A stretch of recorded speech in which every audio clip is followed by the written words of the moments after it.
दोस्तों नमस्कार। स्वागत है आपका mind spark motivational YouTube channel पर। जैसा कि आजकल हम आर ओ के एग्ज़ाम के रिलेटेड कुछ मैथमेटिक्स और रीजनिंग के क्वेश्चनों को सॉल्व कर रहे हैं, उसी के तहत आज मैं मैथ्स के कुछ महत्वपूर्ण प्रश्नों को आपके सामने ला रहा हूँ। वीडियो को अंत तक देखें, ये प्रश्न कहीं न कहीं परीक्षाओं की दृष्टि से काफ़ी महत्वपूर्ण है और बहुत शॉर्ट तरीके से इन क्वेश्चनों को हम डिटेल से पढ़ेंगे। और वीडियो यदि आपको अच्छी लगे तो लाइक शेयर कमेंट जरूर करें। तो पहला प्रश्न है आज का, आम का मूल्य 20 रुपया प्रति किग्रा है, इसमें 10% की कमी कर दी जाए तो नया मूल्य क्या होगा। बहुत शॉर्ट तरीके से इसको हम सॉल्व करेंगे। यहां कहा है कि आम का मूल्य 20 रुपया प्रति किलोग्राम है, 20% की कमी कर दिया जाए तो नया मूल्य क्या होगा। तो इस प्रकार के जो भी प्रश्न होंगे उसको शॉर्ट तरीके से बनाने के लिए हम एक शॉर्ट फॉर्मूले का यूज करेंगे। इसमें क्या होगा, नया मूल्य हमें निकालना है। ध्यान रखना, इसके लिए क्या होगा, जो पुराना मूल्य है, पुराना मूल्य गुणा 100 ऋण, अगर कमी की है तो इसमें ऋण आएगा, अगर वृद्धि की है तो धन आएगा। कमी प्रतिशत, इसका शॉर्ट तरीका है बट्टा 100। एक फॉर्मूला याद कर लीजिए, इसी के अनुसार आपका अगर पुराना निकालना हो, नया दिया हो तो क्रॉस मल्टीप्लिकेशन करके हम निकाल सकते हैं।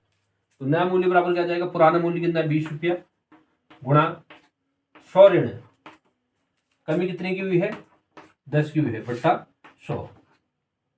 शून्य से शून्य घटा, यहाँ बचा 2, यहाँ 90 और इधर 10। शून्य से शून्य घटा, फिर से 9 दूना 18। जो 10 रुपया घटाने के बाद 10% घटाने के बाद जो नया मूल्य होगा वो कितना होगा, 18 रुपया होगा। इस प्रकार से हम आसानी से शॉर्ट तरीके से ऐसे क्वेश्चन को सॉल्व कर सकते हैं। लेते नेक्स्ट क्वेश्चन। अगला क्वेश्चन है, एक विद्यार्थी ने कुल प्राप्त अंक को 15% बढ़ा करके अपना कुल अंक 575 बताया, मूल अंक क्या थे। उसने बढ़ा करके बताया है कि 575 मेरे अंक है, लेकिन मूल अंक क्या थे पता नहीं है। तो मूल अंक शॉर्ट तरीके से निकालेंगे। मूल अंक निकालना हो तो उसके लिए क्या आएगा, पुराना अंक गुणा 100 बट्टे में 100, यहां पर बढ़ा के बताया है तो धन 15% आ जाएगा। अब पुराने अंक कितने हैं, ये नया अंक होगा, नया अंक कितने 575 गुणा 100 बट्टे 115। अब हम ध्यान देंगे 115, 15 पंचे 75, 100 गुणा 5, इससे सीधे 5 बार कटा तो यह आ जाएगा 5 गुणा 100 अर्थात 500। मूल अंक कितने थे 500। मूल निकालना है तो 100 धन वाला या ऋण वाला बट्टे में आएगा, ऊपर 100 आएगा, यहाँ सिर्फ नया आएगा। इस तरीके से हम शॉर्ट तरीके से इसको ज्ञात कर सकते हैं। लेते हैं नेक्स्ट क्वेश्चन।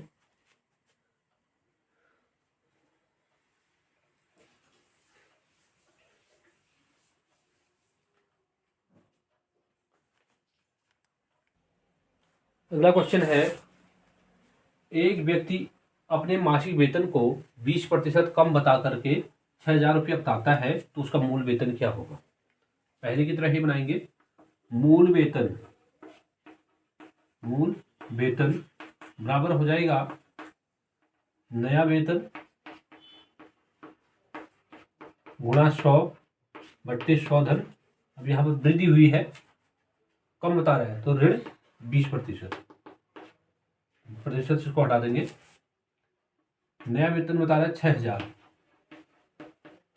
100 गुणा 80, शून्य से शून्य घटा, 8 से भाग देते हैं, 8 सत्ता 56, घटा करके 4 आएगा, 4 के पीछे शून्य लगेगा 40, तो 8 से 8 पंचे 40, 75 हो गया गुणा 100, तो 7,500 उसका मूल वेतन था जबकि 20% कम करने के बाद वो बताता है कि मेरी जो वेतन है 6,000 रुपया है। तो हम इस फॉर्मूले का यूज करेंगे हल में। मूल वेतन या कोई चीज मूल निकालनी हो, पुरानी चीज निकालनी हो तो पहले आएगा नया गुणा 100/100 धन या 100 ऋण। कम बताता तो ऋण, ज्यादा बताता तो धन। इसका यूज करके, इस फॉर्मूले का यूज करके हम इस प्रकार के क्वेश्चनों को सॉल्व करेंगे। लेते हैं नेक्स्ट क्वेश्चन।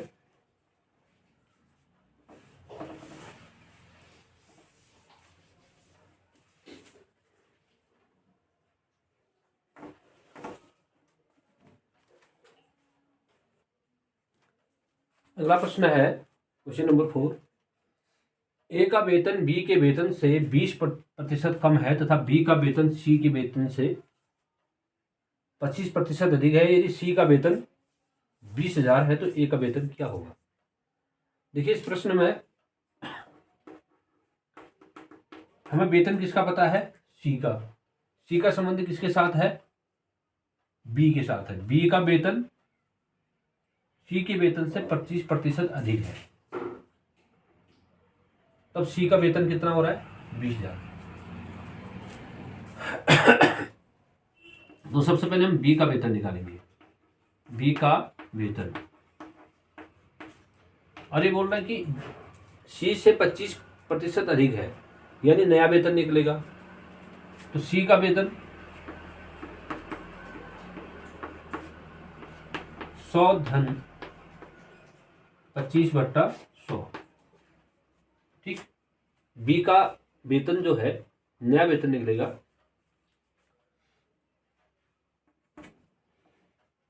तो यह आ जाएगा सी का वेतन 20,000 और यह आएगा 125/100। 100 से 2 शून्य कटे, 125 गुणा 200, यह आ जाएगा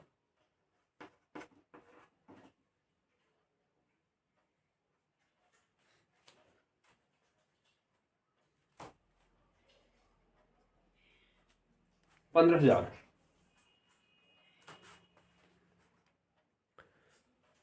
सॉरी, यानी 250 आ जाएगा इसका। गुणा करने के बाद फिर शुरू लगेंगे, यानी 25,000। क्या आएगा? 25,000। बी का वेतन निकल गया। अब बी का, ए का वेतन बी के वेतन से 20% कम है।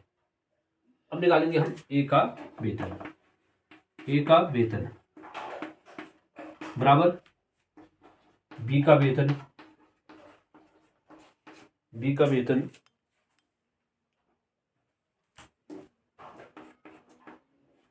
100 ऋण नया वेतन होगा, ये पुराना वेतन है, 100 ऋण 20/100।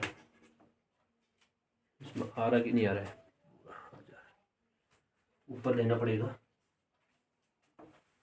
इसके साथ इसको इरेज कर रहा हूँ, इसको आप देख लें। यह आ जाएगा बी का वेतन कितना है?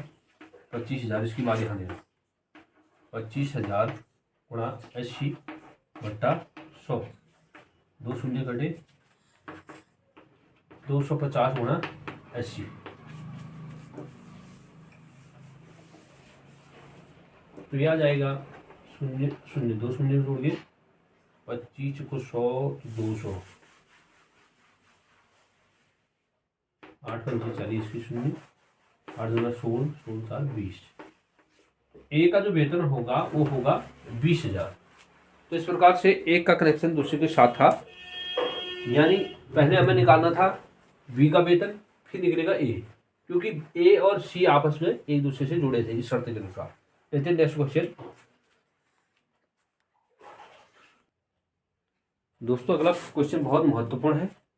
ये क्वेश्चन कई बार एग्जाम में पूछा गया है। यदि चीनी के मूल्यों में 20% की कमी हो जाए तो खपत में कितना प्रतिशत बढ़ा जाए कि खर्च परिवर्तित रहे, खर्च में कोई अंतर नहीं आए, यानी न खर्च ज्यादा हो न कम हो, वैसे रहे। अब यहाँ पर कह रहा है कि चीनी के मूल्यों में कमी करनी हो गई है 20% की, तो अब इसकी खपत को बढ़ाएंगे तो बैलेंस कितना रहे, किस तरीके से कितना बढ़ाएं कि बैलेंस रहे, अपरिवर्तित रहे, खर्च अपरिवर्तित। तो वृद्धि प्रतिशत निकालना है इस प्रकार के क्वेश्चनों के लिए। वृद्धि प्रतिशत तो इसके लिए क्या आएगा, कितने प्रतिशत की है, 20% की कमी की जा रही, तो 20 गुणा 20 बट्टे क्या आएगा 100 ऋण 20 गुणा 100। ठीक, पहली तरह ही है, उसको हम 100 मान के चल रहे थे आधार को। अब ये आएगा 20/80 और ये आ जाएगा 100। इसे कटा 4 बार, तो 100 कटा 4 से 25 बार, तो 25% की हमें वृद्धि करनी पड़ेगी, जिसकी वजह से खर्च अपरिवर्तित रहेगा। तो इस प्रकार के क्वेश्चनों को जब भी आते हैं जहां खपत बढ़ा जाए या घटा जाए, तो आपको क्या करना है, वृद्धि बराबर जो प्रतिशत दिया है उतना बट्टे 100 ऋण। अब ऋण क्यों कर रहे हैं, कमी हो रही है इसलिए। अगर वृद्धि वाला आ जाए तो कितने प्रतिशत की कमी की जाए, ऐसा आएगा उत्तर। तो यहाँ पर प्लस आएगा वृद्धि में। तो इस प्रकार से इसका आंसर निकल गया 25। लेते नेक्स्ट क्वेश्चन। दोस्तों अगला क्वेश्चन है, एक आयत की लंबाई और चौड़ाई में क्रमशः 20 तथा 25% वृद्धि करने पर क्षेत्रफल पर क्या प्रभाव पड़ेगा। लंबाई और चौड़ाई पर किसी आयत का, इस आयत है, इसकी लंबाई और चौड़ाई पर दोनों में 20% एक में 20 एक में 25%, इसमें 20% बढ़ा दिया जाए और इसमें 25% बढ़ा दिया जाए, तो जो नया क्षेत्रफल होगा उस पर क्या प्रभाव पड़ेगा, यानी वृद्धि होगी या कमी होगी नए क्षेत्रफल में। ठीक, जब भी हमें इस प्रकार के प्रश्न हो जिसमें एक चीज बढ़ रहा हो या दूसरी दोनों चीजें बढ़ रही हो लेकिन है दो चीजें, तो या एक घट रही हो बढ़ रही हो, तो उसमें एक को एक्स एक को वाई मान लेते हैं। ठीक है, तो इसका जो नया परिवर्तन आएगा वो किस तरीके से लिखेंगे, अगर दोनों चीजें बढ़ रही है तो एक्स धन वाई, एक्स वाई बट्टा 100 पीछे से प्रतिशत लगा देंगे। अब यहाँ देखेंगे हम एक्स जो चीज है, एक्स सपोज हम लंबाई को ले रहे हैं और 20% बढ़ रही है तो 20 आ जाएगा, और वाई को 30 ले लेंगे, वो भी बढ़ रही है, धन में ही आएगा, क्या आएगा 30 धन 20 गुणा 30 बट्टा 100। अगर उत्तर हमारा धन में आता है तो वृद्धि होगी, ऋण में आता है तो कमी होगी। ये जोड़ करके आ गया 50 और शून्य से शून्य कटा, शून्य से ये शून्य कटा, 3 दूना 6, कितना आ गया 56%। तो 56% की इसमें वृद्धि होगी, जो नया क्षेत्रफल होगा उसमें 56% की क्या होगी, इंक्रीजमेंट होगा। तो नया क्षेत्रफल जो प्रभाव पड़ेगा वो क्षेत्रफल बढ़ेगा। अगर इसी में 25% की कमी कर दी जाए, ये प्रश्न पूछे कि 25% कमी कर दिया जाए, तो वाई को क्या ले लेंगे, 25 लेंगे, माइनस में लेंगे, तो क्या जाएगा 20 ऋण 25, ऋण आ जाएगा यहाँ पर धन गुणा ऋण, 20 गुणा 25 बट्टा, यहाँ थोड़ा एक मिस्टेक रही है, 30%, इसको अगर हम 30 करते हैं तब ये क्वेश्चन बन रहा है 30%। चलिए इसको 30 कर दीजिए, क्योंकि मैंने 30 ले लिया, कोई दिक्कत नहीं। अगर मान लो यहाँ पर 25 होता है नेक्स्ट क्वेश्चन पे, 25 की कमी 20 की वृद्धि, ऐसा क्वेश्चन हो तो क्या करते हैं, यानी एक्स हमारा बढ़ रहा है 20% बढ़ रहा है और वाई 25% घट रहा है, तब ऐसे क्वेश्चन के लिए क्या करते हैं, 20 गुणा 25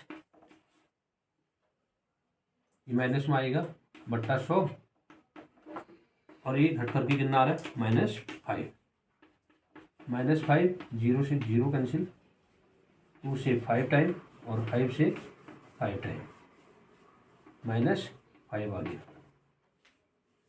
तो -5 -5 -10, तो 10% की क्या हो जाएगी, कमी होगी क्षेत्रफल में। तो इस प्रकार के क्वेश्चन हम इन फॉर्मूलों की मदद से बनाएंगे। ध्यान रखना पड़ेगा कि पूछा क्या है हमें, दोनों की वृद्धि हो रही तो प्लस में आएंगे, अगर एक की कमी हो रही तो माइनस में आएगा, दोनों की कमी नहीं, दोनों की दोनों माइनस में आएंगे। थोड़ा यहाँ पर 25 रखना, मैंने 30 रख दिया, चलो यहाँ चेंज कर दिया है, कोई दिक्कत नहीं, आप बना लेंगे इसे, हो जाता है। समय कम बचा है लेकिन आप लोगों को मेहनत, अब जो भी चीज़ इसमें से पढ़ रहे हैं अच्छे से देखना, कोई ना कोई क्वेश्चन आने की संभावना बनती है। प्रयास अभी है कि 1-2 वीडियो और आएंगी, इसमें 4 वीडियो आएंगे सैटरडे में, एक क्वेश्चन और लेते हैं। अगला क्वेश्चन है, यदि किसी शहर की जनसंख्या पहले वर्ष 15% बढ़ जाती है, दूसरे वर्ष में 15% घट जाती है, तो कुल मिलाकर के जनसंख्या में कितना परिवर्तन आएगा? अर्थात वो बढ़ेगी घटेगी, क्या इसमें परिवर्तन आएगा, वो हम इसमें समझेंगे। ठीक,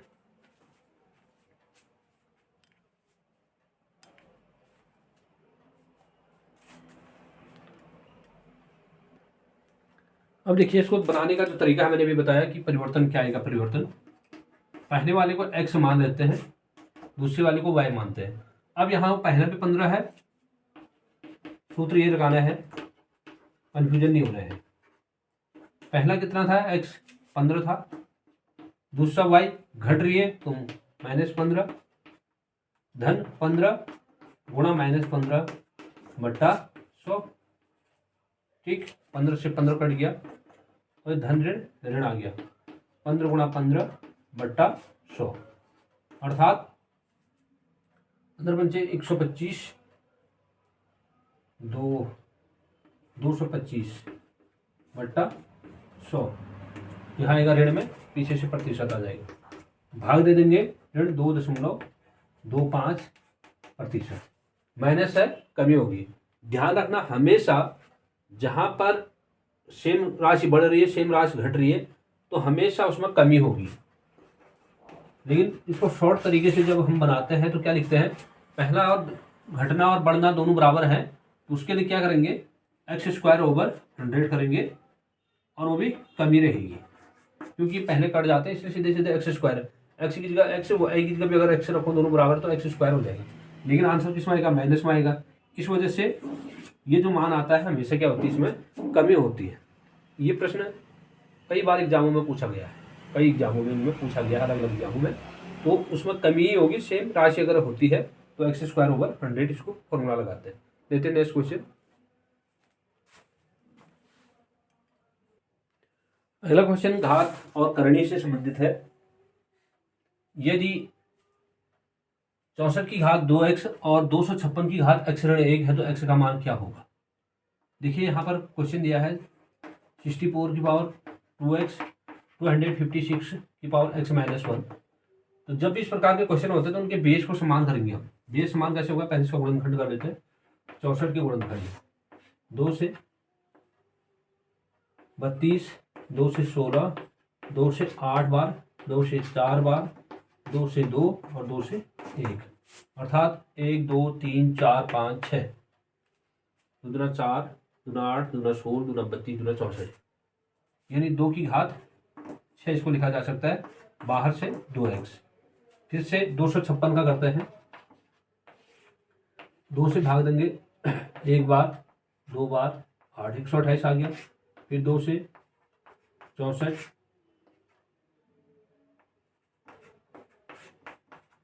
2 से 8, 2 से 4, 2 से 2 और 2 से 1, 1 2 3 4 5 6 7 8, 2 की घात 8 की घात x-1। ठीक, अब इसको खोलते हैं, क्योंकि फॉर्मूला होता है x की power m whole power n बराबर x की पावर m गुणा n। तो 6 दूना 12, 12x आएगा इधर, इधर 8 से दोनों को गुणा करेंगे, 8x ऋण 8। अब जब आधार समान होते हैं सिर्फ घातों की तुलना करते हैं। घातों की तुलना करने पर बेस जब समान होते हैं दोनों ओर में, तो बेस को छोड़ देते हैं, सिर्फ घातों को लेते हैं।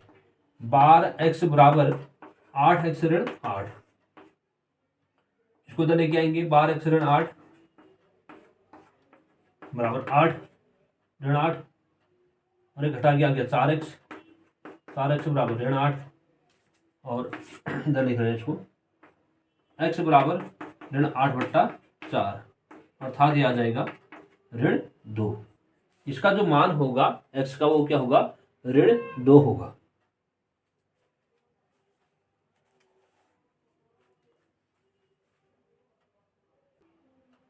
आप इसको नोट कर लीजिए।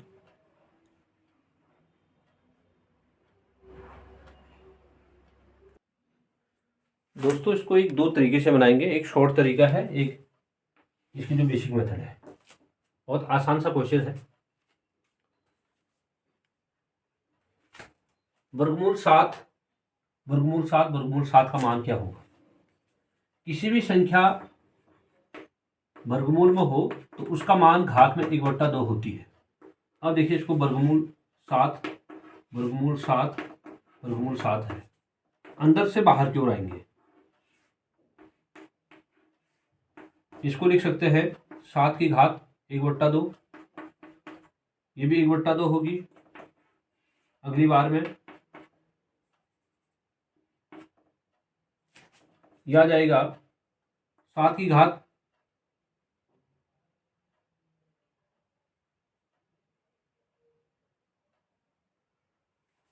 1/2 मिनट। ओके, इसकी घात होगी अभी अंदर 1, बाहर जरूर 1/2 है, तो हम इसको अंदर क्या करेंगे? देखो गुणा करते वक्त घातें जोड़ती हैं, 2 एकम 2 और इसको जोड़ देते हैं, 2 1 3, 7 की घात 3/2। ठीक, गुणा करने पर घातें जोड़ती है, कैसे होगा वो देखिए, इधर देखते हैं। 7 की घात 1 धन 1/2 हो गया, 2 एकम 2 1 3, 3/2। अगली बार क्या होगा? फिर बाहर से 1/2 आएगा, 7 गुणा 7 की घात 3/2, और वर्गमूल हट रहा है तो इसकी बाहर से भी 1/2 आएगा। अभी आइए 7 की घात 1 गुणा 3 एकम 3, 3 दूना 4, 7 की घात 3/4। अब ये घात 1 है, फिर से जुड़ेगा, 7 की घात 1 धन 3/4, 4 एकम 4, 4 3 7, 7 की घात 7/4। ये आ जाएगा, यहाँ पर ही लिख देता हूँ, वर्गमूल के अंदर 7 की घात 7/4। ठीक है, अब फिर से घात है, वर्गमूल में है, वर्गमूल चिन्ह हटाएंगे, 7 की घात 7/4 की घात 1/2, अर्थात 7 की घात 2 4 दूना 8 आ जाएगा, 7 की घात 7/8। एक तरीका तो ये है। एक तरीका, इससे भी शॉर्ट तरीका क्या है?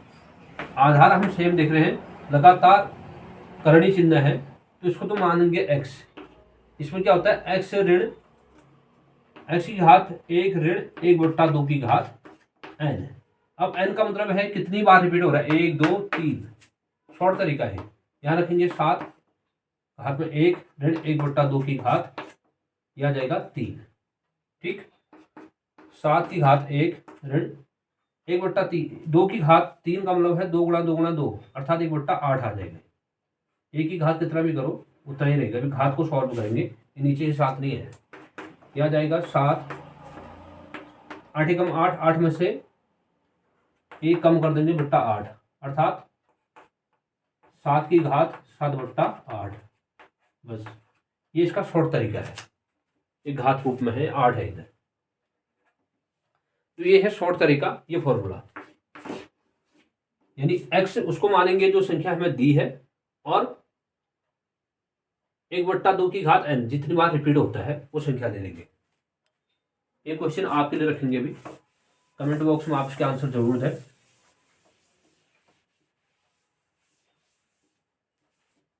यहां पर यदि मैं 3 कर दूं तो इसका आंसर आप कमेंट बॉक्स में जरूर दें। वर्गमूल 3 गुणा वर्गमूल 3 गुणा वर्गमूल 3 का मान क्या होगा? आसानी से आप इसको ज्ञात कर सकते हैं। ठीक, अब अगर यहां पर 5 होता, 5, उसको हम आसानी से निकाल सकते हैं। x बराबर क्या हो गया? 5 हो गया। तो सूत्र क्या है? x जो चेंज आना है, x ऋण 1/2 की घात n, कितनी बार? 3 बार रिपीट हो रहा है, यानी 5 की घात 1 ऋण 1/2 की घात 3, अर्थात 5 की घात 1 ऋण 1/8, 5 की घात 7/8, इसका राइट आंसर होगा। अगर इस तरीके से होता तो 11 वर्गमूल 11 वर्गमूल 11 वर्गमूल 11 4 बार हो, ये बड़ा आसानी से निकाल सकते हैं। एक्स की जगह 11 की घात 1 ऋण 1/2 की घात कितनी बार है? 1 2 3 4। कितना आ जाएगा? 11 ऋण 11 की घात 1 ऋण 1/16। 2 दूना 4 दूना 8 दूना 16। 16 कम 16 में से 1 कम करेंगे 15। तो यह आ जाएगा 11 की घात 15/16। बहुत कम समय में आप इसको ज्ञात कर सकते हैं, इस प्रकार के क्वेश्चनों को, जो कि जिसमें वर्गमूल हो और इंडो हो। अब लेते हैं जब लगातार हो तो क्या होता है।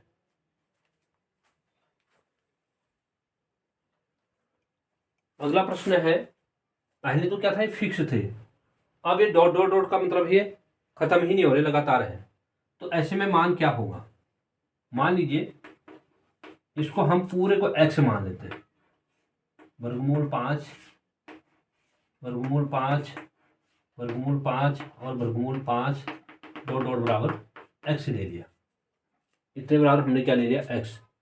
अब क्या होता है, जब भी कोई संख्या घात रूप में होती है उसका अगर हम वर्ग करते हैं तो क्या होता है, वर्ग और वर्गमूल दोनों हट जाते हैं, सिर्फ अंदर का रहता था। वैसे इसकी घात 1/2 घात 2। अब क्या होगा, इसमें क्या होता है, इसका ऊपर गुणा होगा इसके साथ 1/2 गुणा 2। 2 से 2 कटा, 2 की घात 1 अर्थात 2 ये रहता है। तो हम क्या करेंगे, इसको हम दोनों ओर वर्ग कर देंगे। दोनों ओर वर्ग करने पर वर्गमूल चिन्ह एक ओर से हट जाएगा। ये क्या आ जाएगा, यहाँ सिर्फ 5 बचेगा, एक वर्गमूल हटेगा, बाकी वही रहेंगे।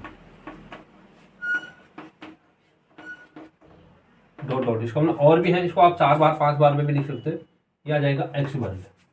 ठीक, लेकिन इतने को क्या माना हमने अभी, इतने को x माना है, इसके पीछे एक वर्गमूल और हो सकता है, डॉट डॉट डॉट है।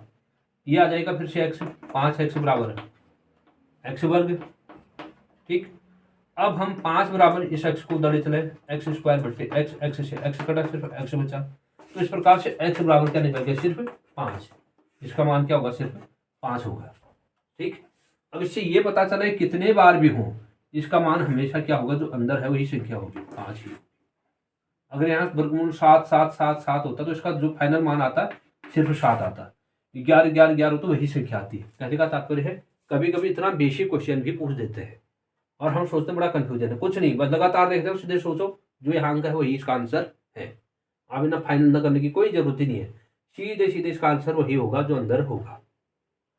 लेकिन ये अंदर होंगी अभाज्य संख्या है और यही आंसर इसका होगा।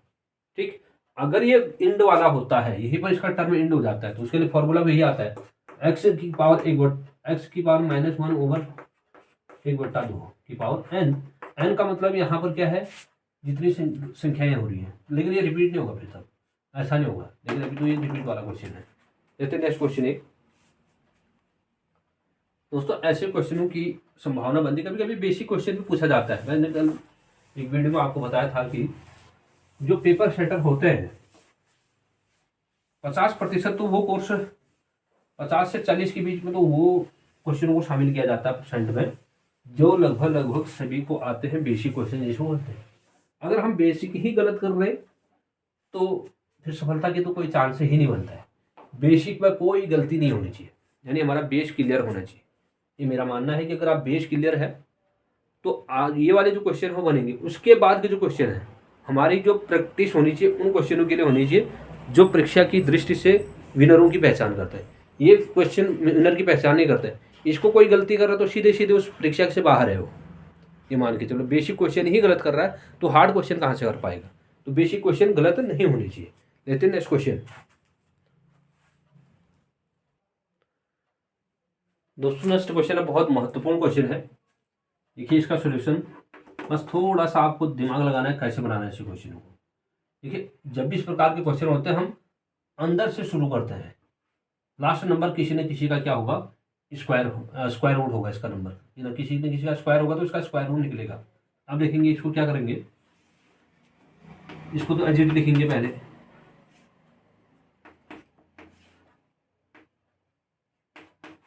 वर्गमूल 19 वर्गमूल 29, इसका वर्गमूल कितना आता है, 7 आता है, सीधे 7 लिख देंगे। अब इन दोनों को जोड़ेंगे, इन दोनों को जोड़ करके कितना आएगा, इन दोनों को जोड़ करके आएगा 36।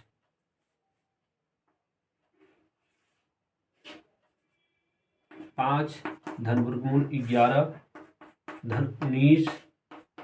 अब इसका कितना आया था, मैंने कहा था 36 आएगा, 36 का वर्गमूल 6 आएगा। एक एक स्टेप आपको करते रहना है। इसको जोड़ करके 36 आएगा। 36 का स्क्वायर रूट कितना आता है, 6 आता है। अब इन दोनों को जोड़ेंगे तो कितना आएगा, 25 आएगा। 25 का वर्गमूल जोड़ेंगे इसमें, 5 धन वर्गमूल 11 धन 5। इन दोनों का जोड़ कितना होता है, 16 होता है। 16 का वर्गमूल 4, तो 5 धन वर्गमूल निकलने के बाद 4 आ जाएगा। अभी कितना आ गया, 9 आ गया। 9 का वर्गमूल 3। तो राइट आंसर क्या होगा इसका, पूरे का 3 होगा। तो ऐसे क्वेश्चन भी परीक्षाओं में बनते हैं। तो सबसे पहले आप अंदर का वर्गमूल निकालेंगे, फिर इसको इसमें जोड़ देंगे, फिर कहीं ना कहीं वर्गमूल संख्या ये बन रही होगी, वर्गमूल के अंदर है। फिर ये वर्गमूल फिर से वर्गमूल निकलेगा। ऐसे निकालते निकालते लास्ट तक पहुंचेंगे और फाइनल में हमारा आंसर आ जाएगा। लेते एक और क्वेश्चन लेते हैं।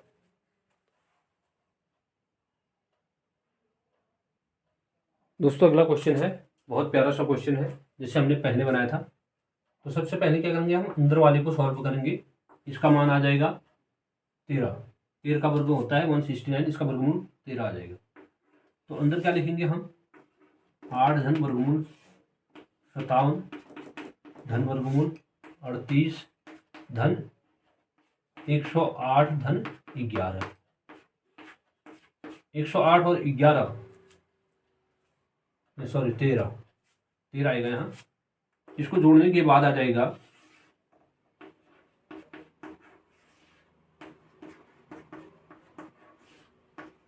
प्रैक्टिस करोगे जल्दी बन जाएगा। यह आ जाएगा 121 आएगा। 121 का वर्गमूल 11 होता है। इसको जोड़ करके आएगा 121, इसका वर्गमूल 11। अब इन दोनों को जोड़ते हैं, 49 आता है। 49 का स्क्वायर रूट आता है 7। तो सीधे सीधे यहाँ 50 इतने को छोड़ करके इसी का +7 लिख देंगे। 8 + 57 + 7, 7 7 14 यानी 64 आ गया। 64 का वर्गमूल 8, यह आ जाएगा 8 धन 8। 8 8 कितना आ गया, 16। 16 का वर्गमूल 4। ठीक, तो इस प्रकार से इस क्वेश्चन का जो आंसर निकलेगा वो क्या निकलेगा, 4 निकलेगा। इसका जो वर्गमूल पूरे का सॉल्व करने के बाद 4 निकलेगा। उम्मीद है कि आपको ऐसे क्वेश्चन परीक्षा की दृष्टि के लिए जो मैंने महत्वपूर्ण यहाँ पर सॉल्व किए हैं आपको आ रहे होंगे। अपनी मेहनत जो है, आपकी जो तैयारी चल रही है बेहतर चल रही होगी, इसी उम्मीद के साथ लेते हैं नेक्स्ट क्वेश्चन आपके लिए। और एक और क्वेश्चन बनाते हैं जो आपके लिए काफ़ी परीक्षा की दृष्टि से महत्वपूर्ण है।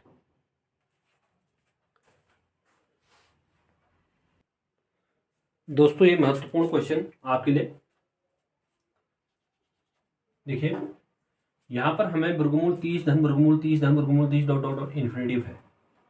जब भी इस प्रकार के क्वेश्चन हो, वर्गमूल में हो, सेम संख्या हो, रिपीट हो और ऐड कर रहे हो और इन्फिनेटिव तक हो, तो क्या करते हैं हम इस संख्या का गुणनखंड कर लेते हैं। 30 का ऐसा गुणनखंड करना है जिसको घटाने पर 1 आ जाए, जिनका अंतर क्या हो, 1 हो। तो इसका जो गुणनखंड होता है, अगर आप देखें 30 का गुणनखंड 2 से, अगर हम देखें 15, 3 से 5 और 5 से 1। अब इसका गुणनखंड ऐसा बनाना है कि गुणा करने पर 30 आ जाए और घटाने पर उसका अंतर कितना आ जाए, 1 आ जाए। ये बन रहा है 6 और 5। तो 30 को क्या लिख सकते हैं, 6 गुणा 5। ठीक, अंतर देखें इनका, इन दोनों का अंतर कितना है, 1 है, इनको घटा करके। ऐसे में क्योंकि हमारे यहाँ पर धन धन लगा है, प्लस लगा है, तो ऐसी स्थिति में क्या करेंगे, जो बड़ी वाला इसका गुणनखंड है यही इसका आंसर होगा। तो पूरे का आंसर क्या हो जाएगा, 6। बहुत शॉर्ट तरीके से बता दूँ, क्योंकि परीक्षा में एक तो होता है कि हमारा बनाने का तरीका सही हो और कम समय में बन जाए, तो क्वेश्चन जल्दी जितना जल्दी बनेंगे, और क्वेश्चनों के लिए जो हार्ड क्वेश्चन है उसके लिए समय मिल जाता है समझने के लिए। समय बड़ा फैक्टर रहता है उसमें। टाइम जिसने सेव कर दिया एग्जाम में अच्छे से विनर हो जाता है। तो इसका आंसर होगा 6। तो मिलते हैं नेक्स्ट वीडियो में, जिसमें इससे भी और महत्वपूर्ण क्वेश्चनों को हम शामिल करेंगे। 1-2 दिन बचे हैं, लेकिन मेरा ये शर्त है कि अन्य प्रतिशत के अलावा लाभ हानि है, वर्गमूल के क्वेश्चन है, चक्रवृद्धि ब्याज है, उनसे जुड़े हुए और रीजनिंग के क्वेश्चन आपके सामने लाऊं। Thank you.